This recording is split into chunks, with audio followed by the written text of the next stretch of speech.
kurzes Statement zum Thema Design Thinking und Kochen. Ja, also genau. Eigentlich, was deine Verbindung, was du daran interessant findest, wie man mögliche Verbindungen herstellen könnte zwischen den beiden Themen und ja, English would be awesome. Das kriegen wir hin. Alright, Philipp, thanks for agreeing to the small little interview.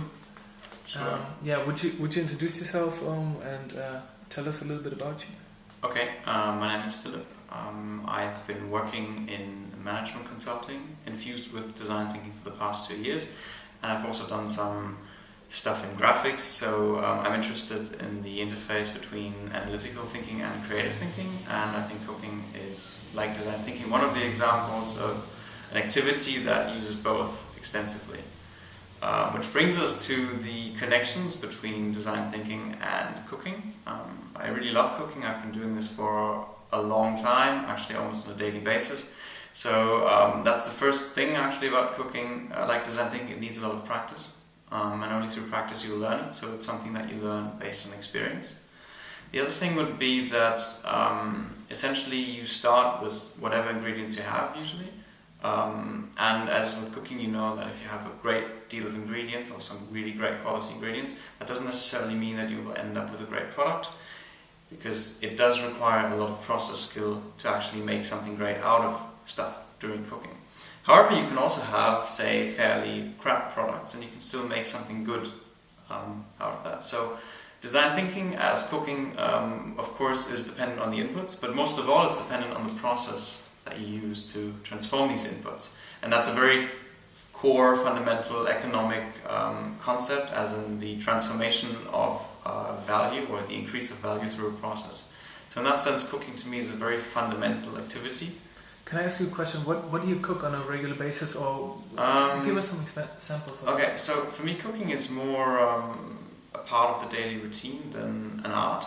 I actually think that it's something that can be learned and something that can be done basically on an everyday basis. So for me, I like to try to keep it simple, which means I'll just focus on core ingredients and combining them in great ways. So I don't actually like the cookbooks that give you 30 ingredients which you have to buy, because it's unrealistic. Most people don't have the will or time to do that. So it's more about trying to cook with what's there either, or try to use a few ingredients to make something great. Mm-hmm. Okay, and so let's just go back to the topic of design thinking and cooking. What would be the principles, the principal anchors that you see which connect these two aspects? Well, first up, it's really the experience-based thing. It's that you need to practice it, that you need to experience it to find value in it. Cooking in itself is just a method, and the same would apply to design thinking. It's but one method for catalyzing interesting ideas, but also cooking as design thinking is essentially providing people with a fertile playground for combining creative ideas with process-driven structures. As in with cooking, you are very fast-paced. You need to take into account certain timings. The same happens with design thinking, so your creativity is only confined to the space that you have in between those times. But as with cooking and with design thinking, sometimes you are just simply faced with a very scarce selection of resources, and it is your art and creativity and skill also to combine them to make something really good in the end. Okay. Yeah. What is, just to take design thinking as a skill, what does it make a skill, or what is the... Tell us a little bit more about design thinking. Well, the skill of design thinking is actually very hard to confine to people, because it is simply an enabling force, essentially, in using your creative spirits and also your, say, academic background to add value to a certain development. So design thinking essentially inspires innovation, but it doesn't create it. The creation process is what essentially the interdisciplinarity of the teams or the quality of the process behind your innovation quest essentially does. So you can only so much try to bring the right people together and infuse them with a cool process that will help them unify their different backgrounds and cultures and abilities. And as we know, if you tie different strings together, or if you end up with different loose ends, there's two ways that you can use them. You can either try and make them into a really good rope that's giving you the way upwards. Or you can kind of not control them and they'll just end up in a knot. So it's really about channeling creativity and ability in dynamic and great teamwork, which is essentially the most important factor. It's really about great teamwork, and design thinking enables a culture that allows for interesting and meaningful interactions in the team. So it's more like you as a, so to say, as a guide or as a guy who gives the workshops is more like a referee than, than just like a master who teaches a certain set of principles. You're more like just somebody who knows, this is how I enable people, and this is, and maybe other things that would kind of limit them, and try to avoid doing those things. Yeah, in fact, you unlock potentials. I know that design thinking is often portrayed as any other discipline that you can lecture. I would dare to disagree. Unfortunately, it's been done too much. What you do is you unlock potentials. Like, you look in the abilities that people, teams, organizations have, and you try to uncover that to create value from it. So it's really value from within. And as a good facilitator, you will not lead the ideas, but you'll just facilitate the climate in which the good ideas can actually be honed and developed into something great. So yes, it is indeed a bit like a referee, but I'd more liken it to a doctor almost, on one hand, but on the other hand also a motivational coach. So it's both, really. It's on the other hand diagnosing the problem. That's something consultants do. Consultants are just doctors for companies, essentially. But they're also visionaries. And design thinking really requires a vision and requires the enthusiasm to create new solutions to existing problems. Yeah. And that's also one great definition of innovation. It's the reconfiguration of existing assets to create new meaning, which is the most tangible and most easy and accessible way to actually create innovative ideas and create innovative progress. So if you look at it this way, it takes vision, definitely optimism, because design thinking as a work culture is very optimistic. And it need be so. But on the other hand, it also takes a very distinct analysis skills, and that's what I was saying, is like it's both creative and analytical, and combining and merging these two ways of thinking and making sense of the world, that's really where the magic of it lies. Okay. I have two more questions. I know there's so many things that are really interesting. One would be, earlier you spoke about, when we spoke before, you said something about research and how important good research is. I was just curious to find out a bit more about that. I'm sure it's a huge topic in itself, but yes, what do you mean by good research? And well, give us just a couple of insights.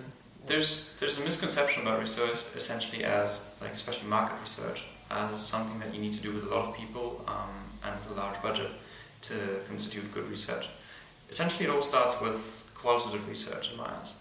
So it starts with actually uncovering people's real motivations and ideas, reading between the lines, interacting with people, observing them, talking to them, looking at their environments, and from then on distilling certain insights which you can then use, for example, in quantitative research. But all of this is the analysis phase, of course, so it definitely means that you need to spend a lot of time analyzing, and if you have the right methods, you can create much more meaningful insights from your research than if you obviously don't, or if you just use, say, market research or secondary research or the so-called desk research to develop solutions or to find, what the problem is. So in order for you to develop a good solution, you really need to ask what the core of the question is, and that's not what you find as a problem, it's what is behind that problem. So every question, every problem that you define or that you are given is, in design thinking mindset, ill-defined. So what you try to do with research and analysis is to find the actual problem behind it. And that could be a very different one than the one you envisioned. Okay. So it's also about putting problems in new contexts and essentially separating the context and the problem for a while so that you can look at both in solitude and then put them together again, reconfigure them. But if you don't do that, if you don't take a problem out of its context, then you will end up always developing a solution that is logical to you, and you will never be able to really go into the breadth. And that's what research enables you, because it raises questions as much as it answers questions. And that gives you inspiration for the problem-solving stage. And the other question I had was, what is usually as for a method, one of the main problem with conventional ways of thinking or of of just thinking habits that exist, and what is usually the problem? What is wrong with people? I think there's three things that are really important in business. One is a misconception of creativity, as in creativity being something that's discretionary. That's entirely wrong. Creativity is essential to good problem solving, and it's a really productive way of problem solving too. So that's the second misconception. Creativity takes more time. It's less efficient. That's per se not true.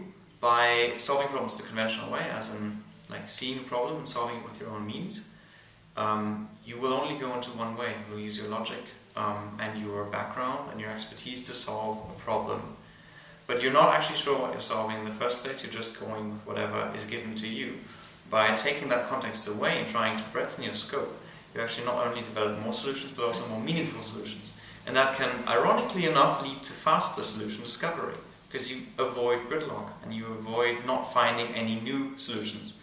So essentially, that's perhaps the second thing. It's like design thinking, and particularly the synthesis of creative and analytical work, actually makes solution finding faster and not just more meaningful. And the third thing that is really wrong, essentially, is the focus on expertise. As in, we need expertise for sure, but we've seen that by looking outside of expertise, the really interesting solutions come up. So if a team of engineers has been doing whatever they do for 20 years' time, it is extremely unlikely that within that group dynamic you will find radical new ideas. But sometimes it just takes one person that's entirely unrelated to the subject to point out something which those people don't even question anymore because it's not part of their reality. Mm-hmm.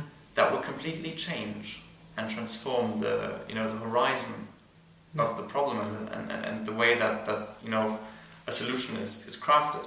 So on the one hand you can do that by asking youngsters, like children, and on the other hand you can do that by asking, say, extreme users. Mm-hmm. For example, if you are looking at urban development, you can ask on the one hand people who live in cities, and on the other hand you could ask people who are homeless, who really live in cities, as in really are part of the urban scene. And you could ask people who are planners, who are experts. And all of them will give you like interesting perspectives, but the synthesis of these different perspectives, that will give you the potential to develop really cool solutions. And there's another benefit of doing that, is that you can be more holistic. As in, the more people you ask from different backgrounds that are outside your field, you'll actually find better, more holistic solutions, because you can integrate more stakeholders. Mm-hmm. And that's really the economic idea again. It's like, as a company you try to satisfy all stakeholders. Yeah. So in that sense it's something that people are trying, but by today's work methods they are no more achieving with the standard conventional way of thinking. That's really interesting. Well, I'm sure there's a lot of aspects still to be discussed, but thank you very much for this interview. It was really cool. Thanks.